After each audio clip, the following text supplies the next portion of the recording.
Darren Jones is as twittish, frankly, as Suella Barverman in his obsession to dramatically cut net migration to, quote, a couple of 100,000 a year in the first term of a Labour government. Twittish. Why?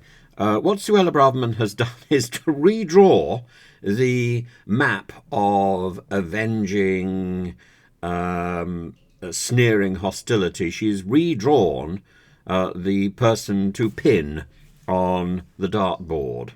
So a year ago, it was, quote, the illegal migrants, people crossing the channel, stop the small boats. Now this has been expanded to anybody who is foreign, who's coming into the UK. This is the most xenophobic fantasy that has yet been concocted. And more than that, so now we're not saying, you're not allowed in the UK, you're not wanted in the UK because you're illegal. Now we're saying you're not wanted in the UK because you're foreign.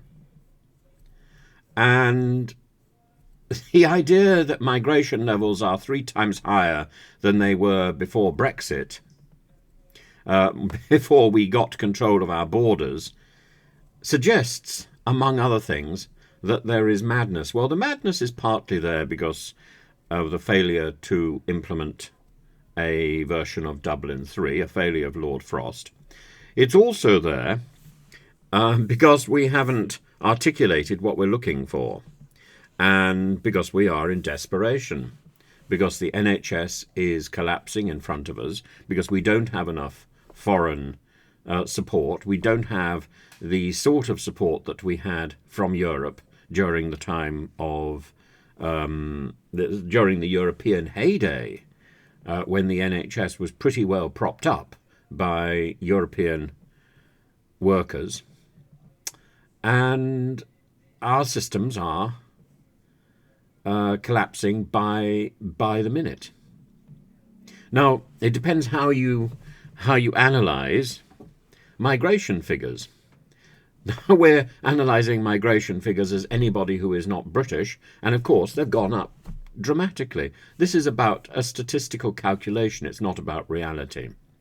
And it's about identifying a villain.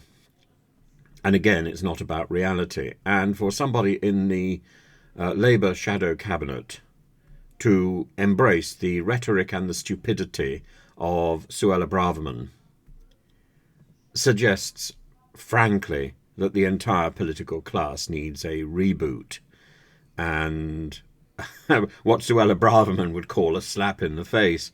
It's, as I say, it's utter madness. Suella Barverman, with one pointed interview, has managed to twist one villain into another, and she's done it so much that she's even got the opposition yapping at the same tune that she has fiddled. It's like listening to the Pied Piper, and in this case the Pied Piper has been given a dose of insanity, the like of which I find really, really hard to have anticipated.